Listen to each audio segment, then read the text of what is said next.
Hi hello നമസ്കാരം. Good evening all. Welcome to my channel a word for happiness. എല്ലാവർക്കും സുഖമല്ലേ? As usual എനിക്ക് സുഖം തന്നെയാണ്. ഇന്ന് ഞാൻ വന്നിരിക്കുന്നത് ഞാൻ സാധാരണ പറയുന്ന പോലെ ഏതെങ്കിലും ഒരു സബ്ജക്റ്റിനെ കേന്ദ്രീകരിച്ച് പറയാനൊന്നുമല്ല. എനിക്ക് എന്താ പറയുക, എൻ്റെ ഒരു ദിവസം അല്ലെങ്കിൽ എൻ്റെ ജീവിതത്തിൽ എനിക്ക് ആദ്യമായിട്ടുണ്ടായ ഒരു അനുഭവം അതൊന്ന് കാണിക്കാൻ വേണ്ടിയിട്ടാണ്. വേറെ ഒന്നുമല്ല, ഞാൻ ഒരു മെഡിക്കൽ ക്യാമ്പിൽ പങ്കെടുത്തു. ഇത്രയും കാലത്തെ ഫാർമസി ലൈഫിൽ അല്ലെങ്കിൽ ഫാർമസി എക്സ്പീരിയൻസിൽ ഞാൻ ഇതുവരെ പങ്കെടുക്കാത്തൊരു സംഭവമാണ് ഈ മെഡിക്കൽ ക്യാമ്പ് എന്ന് പറയുന്നത്. മാരത്തോണിലൊക്കെ പോയിട്ട് അവർ അസിസ്റ്റ് ചെയ്തിട്ടുണ്ട്, ഡോക്ടേഴ്സിനെയും പിന്നെ ഓരോ മെഡിസിൻസ് പേഷ്യൻസിന് കൊടുക്കേണ്ടത് അങ്ങനെയൊക്കെ അസിസ്റ്റ് ചെയ്തിട്ടുണ്ട് 1-2 തവണ. പക്ഷേ മെഡിക്കൽ ക്യാമ്പ് എന്ന് പറഞ്ഞിട്ട് ആദ്യമായിട്ടാണ് ഞാൻ പോയത്. അതിനുള്ള എനിക്ക് അവസരം കിട്ടിയത്, അല്ലെങ്കിൽ അവസരം തന്നതും അല്ല അതിലൊരു ഭാഗ്യം ഉണ്ടായതും ഈ തളിപ്പറമ്പിൽ ഊർദ് ഹോസ്പിറ്റലിൽ ചേർന്നതിന് ശേഷമാണ്. അപ്പോൾ പോയത് ഡോക്ടർ അഗസ്റ്റിൻ ജോർജ്, അദ്ദേഹം ഞങ്ങളുടെ ഹോസ്പിറ്റലിൽ ഓർത്തോ സ്പെഷ്യലിസ്റ്റാണ്, അസ്ഥിരോഗ വിദഗ്ധൻ. അദ്ദേഹത്തിൻ്റെ അസിസ്റ്റ് ചെയ്തുകൊണ്ടാണ് ഞാൻ മെഡിക്കൽ ക്യാമ്പിന് പോയത്. മെഡിക്കൽ ക്യാമ്പിൽ പോകാനുള്ള പ്രധാന കാരണം ഒന്നാമത് ആദ്യത്തെ അനുഭവം ഒന്ന് എക്സ്പീരിയൻസ് ചെയ്യാമെന്ന് വിചാരിച്ചിട്ട്, രണ്ടാമത് സ്ഥലം കാണാമെന്ന്. ഞാനിവിടെ ആദ്യമായിട്ടാണല്ലോ വന്നിട്ട് അധികം സമയമൊന്നും ആയിട്ടില്ല. അപ്പോൾ പട്ടുവം എന്ന് പറഞ്ഞൊരു സ്ഥലത്താണ് ഈ മെഡിക്കൽ ക്യാമ്പ് ഉണ്ടായിരുന്നത്. ഈ കഴിഞ്ഞ തിങ്കളാഴ്ചയായിരുന്നു. അതിനുശേഷം എനിക്ക് വീഡിയോ എഡിറ്റ് ചെയ്യുന്ന സമയം കിട്ടാത്തതുകൊണ്ട് ഇത്രയും ലേറ്റായത്. അപ്പം ആ സ്ഥലം ഒന്ന് കാണാമെന്ന് വിചാരിച്ചിട്ടും കൂടിയാണ് പോയത്. പക്ഷേ എന്താ പറയുക, പക്ഷേ ഞാൻ വിചാരിച്ചതിനെക്കാട്ടും ഭംഗിയുള്ളൊരു സ്ഥലമായിരുന്നു. പോയിട്ടില്ലെങ്കിൽ, കാണാൻ കഴിഞ്ഞില്ലായിരുന്നെങ്കിൽ ഭയങ്കര ഒരു നഷ്ടം തന്നെയായിരുന്നു.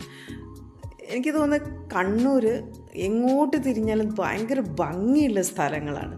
ഞങ്ങളുടെ നാട് മോശമൊന്നുമല്ല, പക്ഷേ ഇപ്പം കാണുമ്പോൾ നമുക്ക് ആദ്യമായിട്ട് കാണുമ്പോഴുള്ളൊരു ഇതുണ്ടാവില്ലേ, അത് വെച്ച് നോക്കുമ്പോൾ ഇപ്പോൾ ഞങ്ങൾ താമസിക്കുന്ന സ്ഥലമാണെങ്കിലും പെട്ടെന്നൊരു വീഡിയോ എടുത്തിട്ട് പുറത്തോട്ട് കാണിച്ചു കൊടുത്താൽ ആൾക്കാർക്ക് ആരും മനസ്സിലാവില്ല. അത്രയും ഭംഗിയുള്ള സ്ഥലമാണ്. അപ്പോൾ ഞാൻ പറയും, വന്നതിന് ശേഷം കണ്ട സ്ഥലങ്ങളൊക്കെ കണ്ണിമ പൂട്ടാണ്ട് നോക്കിയിരിക്കാൻ തോന്നുന്ന രീതിയിലുള്ള സ്ഥലങ്ങളാണ്. ഞാൻ ഡെയിലി വണ്ടി ഓടിച്ച് പോകുന്ന റൂട്ടുണ്ട്. നമ്മളെ ഒരു സിനിമയില്ലേ, മമത മോഹൻദാസിൻ്റെ ഒരു പടം ഉണ്ടായിരുന്നു, പേര് ഞാൻ മറന്നുപോയി.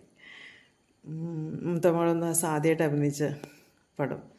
അതിലുള്ളൊരു കുളക്കടവും ഒരു കുളിക്കുന്ന രംഗമൊക്കെ ഉള്ളൊരു അമ്പലക്കുളമുണ്ട്. അതൊക്കെ ഞാൻ പോകുന്ന വഴിക്ക് സ്ഥിരം കാണുന്ന ഒരു സ്ഥലമാണ്. ഞങ്ങളിവിടെ തൊട്ടടുത്തുള്ള അമ്പലത്തിൻ്റെ കുളമാണത്. അപ്പോൾ അങ്ങനെ ഒരുപാട് ഭംഗിയുള്ള സ്ഥലങ്ങളുള്ള സ്ഥലമാണ്. ഒരുപാട് ഭംഗിയുള്ള സ്ഥലമാണ് ഇത്, ഞാൻ താമസിക്കുന്നത് ചുറ്റുവട്ടത്തുള്ളത്. അങ്ങനെ ആ ഒരു സ്ഥലം കാണുന്ന എക്സ്പീരിയൻസും പിന്നെ മെഡിക്കൽ ക്യാമ്പിലുണ്ടായിരുന്ന കുറച്ച് രംഗങ്ങളൊക്കെ ചേർത്ത് കൂട്ടിയിട്ട് ഒരു കുഞ്ഞു വീഡിയോയാണ് ഞാനിന്ന് അവതരിപ്പിക്കുന്നത്. നേരത്തെ പറഞ്ഞ പോലെ ഞാൻ സാധാരണ ചെയ്യുന്ന പോലെ ഒരു സ്ത്രീ വിഷയപരമായ ഒരു സബ്ജക്റ്റുമല്ല, സ്ത്രീ വിഷയവുമായി ബന്ധപ്പെട്ട കാര്യങ്ങളൊന്നുമല്ല. അപ്പം പറ്റുമെങ്കിൽ എൻ്റെ കൂടെ ഇരുന്ന് കാണൂ. നമുക്ക് വീഡിയോയിലോട്ട് പോകാം കേട്ടോ.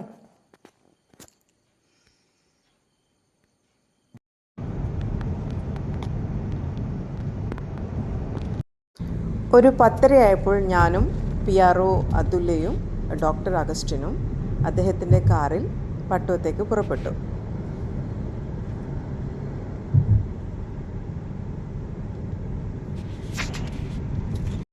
ഇന്ത്യൻ നാഷണൽ കോൺഗ്രസ് പട്ടുവം മണ്ഡലം കമ്മിറ്റിയുടെ നേതാവായ കപ്പച്ചേരി നാരായണൻ അനുസ്മരണ ദിനത്തോടനുബന്ധിച്ച് നടത്തിയ മെഡിക്കൽ ക്യാമ്പിലേക്കായിരുന്നു ഞങ്ങളുടെ ടീം പുറപ്പെട്ടത്.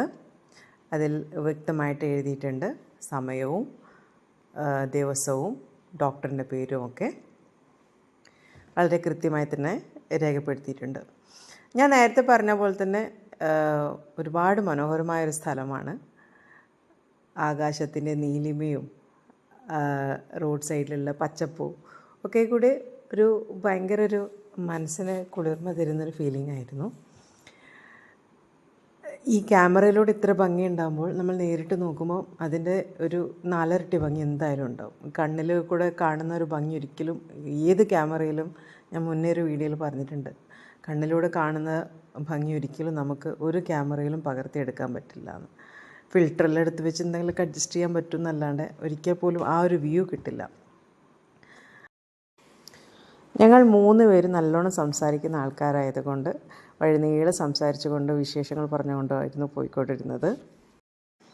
കൂടെയുള്ളത് ഡോക്ടറല്ലേ, അത്യാവശ്യം ജാടയൊക്കെ ഉണ്ടാവുമായിരിക്കും, നമ്മളോടൊന്നും സംസാരിക്കില്ല എന്നൊക്കെയായിരുന്നു ഞാൻ ആദ്യം വിചാരിച്ചത്. പക്ഷേ എന്നെ അത്ഭുതപ്പെടുത്തിക്കൊണ്ട് ഇത്രയും ഡൗൺ ടു എർത്തായ ഒരു ഡോക്ടറിനെ ഞാൻ ആദ്യമായിട്ടാണ് കാണുന്നത്. സത്യം പറയുകയാണ്, ഞാൻ എത്രയോ വർഷങ്ങളായിട്ട് ഒരുപാട് നല്ല ഡോക്ടേഴ്സിനെ കണ്ടിട്ടുണ്ട്, പക്ഷേ ഇതുപോലെ ഇത്രയും സോഫ്റ്റ് ആൻഡ് സ്വീറ്റായ ഒരു ഡോക്ടറിനെ ഞാൻ ആദ്യമായിട്ടാണ് കണ്ടത്. ഭയങ്കര സന്തോഷമായി സാറിനെ പരിചയപ്പെടാൻ കഴിഞ്ഞതിൽ. ഒരു 5-10 മിനിറ്റിനുള്ളിൽ തന്നെ ഞങ്ങൾ പട്ടുവത്തെത്തി. തളിപ്പറമ്പ് മുനിസിപ്പാലിറ്റിയുടെ അതിർത്തിയായിട്ടാണ് ഈ പട്ടുവം ഉള്ളത്. ചെന്നൈ കയറിയ ഉടനെ തന്നെ ഞങ്ങൾക്ക് ഒരു നാടൻ ചായയും നല്ല അടിപൊളി സമൂസയും കിട്ടി. കുറച്ച് നേരം കൂടെ കാത്തു നിൽക്കേണ്ടി വന്നു. അവിടെ ഉദ്ഘാടന ചടങ്ങുകൾ നടക്കുമായിരുന്നു. ഞങ്ങൾക്ക് വേണ്ടിയിട്ട്, സാറിന് വേണ്ടിയിട്ട്, അതായത് കൺസൾട്ടേഷൻ നടത്താൻ വേണ്ടി ഒരു റൂം ഒരുക്കി വെച്ചിട്ടുണ്ടായിരുന്നു. ഞങ്ങൾ ഫംഗ്ഷൻ കഴിയുന്നത് വരെ ആ റൂമിനകത്ത് ഇരുന്നു. ഫംഗ്ഷൻ കഴിഞ്ഞതിന് ശേഷം പതുക്കെ ഓരോ പേഷ്യൻസായിട്ട് വന്നു. ആദ്യം ഞങ്ങൾ വിചാരിച്ചത് ആരും ഇല്ല എന്നായിരുന്നു. പക്ഷെ കുറച്ച് കഴിഞ്ഞപ്പോൾ പേഷ്യൻസ് വരാൻ തുടങ്ങി. ബിക്കോസ് അന്ന് മൺഡേ ആയിരുന്നു. സാധാരണ മെഡിക്കൽ ക്യാമ്പ്സിനെല്ലാം ഞായറാഴ്ചയാണ് ഉണ്ടാവാറ് ഞാൻ കണ്ടെടുത്തോളം. പക്ഷേ ഇത് മൺഡേ ആയതുകൊണ്ടായിരിക്കാം അത്രത്തോളം തിരക്കുണ്ടായിരുന്നില്ല. ഒരു 10-35 പേഷ്യൻസേ വന്നിട്ടുണ്ടായിരുന്നു. ഉച്ചയ്ക്ക് ഒരു 1-1:30 ആകുമ്പോൾ ഞങ്ങൾ പാക്ക് ചെയ്തിട്ടുണ്ടായിരുന്നു. എന്നാലും വളരെ നല്ലൊരു അനുഭവം തന്നെയായിരുന്നു അന്നുണ്ടായിരുന്നത്. ഒരു ഡോക്ടറുടെ മുന്നിൽ ഇരുന്നു കൊണ്ട് തന്നെ ഒരു പേഷ്യൻറ്റിന് മെഡിസിൻ ഡിസ്പെൻസ് ചെയ്യുന്നത് എൻ്റെ ലൈഫിൽ ആദ്യമായിട്ടായിരുന്നു. നോർമലി നമുക്ക് മെഡിസിൻ പ്രിസ്ക്രിപ്ഷനിൽ എന്തെങ്കിലും ഡൗട്ട്സ് അല്ലെങ്കിൽ എന്തെങ്കിലും റിപ്പീറ്റേഷൻ മെഡിസിൻസ് ഒക്കെ ഉണ്ടെങ്കിൽ ഡോക്ടറിനെ അറിയിക്കുന്നത് ഞങ്ങൾ ത്രൂ ഫോണായിരിക്കും. ഇത് നേരിട്ട് തന്നെ സാറിനെ കണ്ടിട്ട് പറയുകയാണ് കാര്യങ്ങളൊക്കെ. അത് ഭയങ്കര ഒരു നല്ലൊരു എക്സ്പീരിയൻസ് എനിക്ക് തോന്നി. എല്ലാ ഡോക്ടറുടെ മുന്നിൽ ഓരോ ഫാർമസിസ്റ്റ് ഇങ്ങനെ ഇരുന്ന് മെഡിസിൻ ഡിസ്പെൻസ് ചെയ്യണമെന്നാണ് എൻ്റെ ഒരു അഭിപ്രായം പേഴ്സണലി.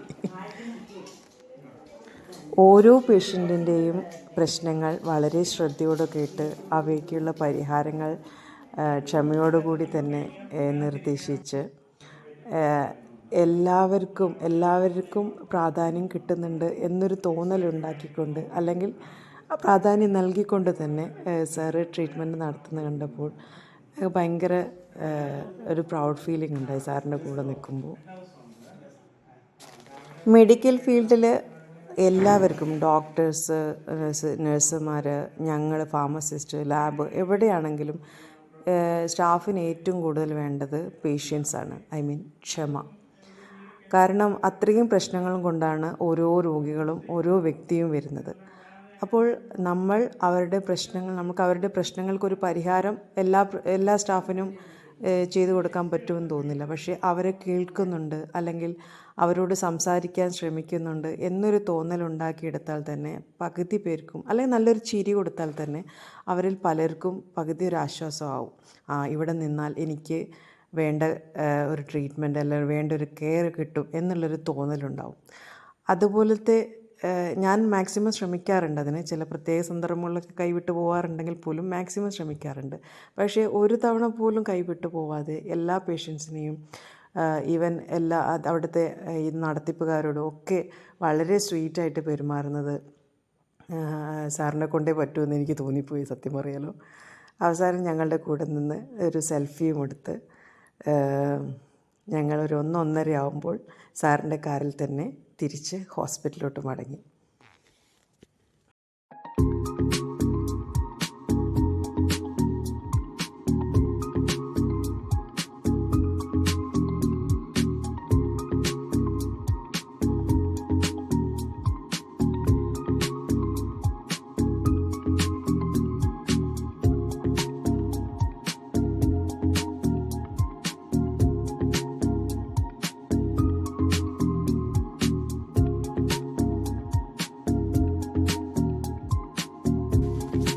ഞാൻ കണ്ട കുറച്ച് സുന്ദര ദൃശ്യങ്ങൾ നിങ്ങളെ കൂടെ കാണിക്കാമെന്ന് കരുതി അതാണ് ഇത്രയും നേരം ഈ പ്രകൃതി ഭംഗിയുടെ വീഡിയോ ഇട്ടിരിക്കുന്നത്.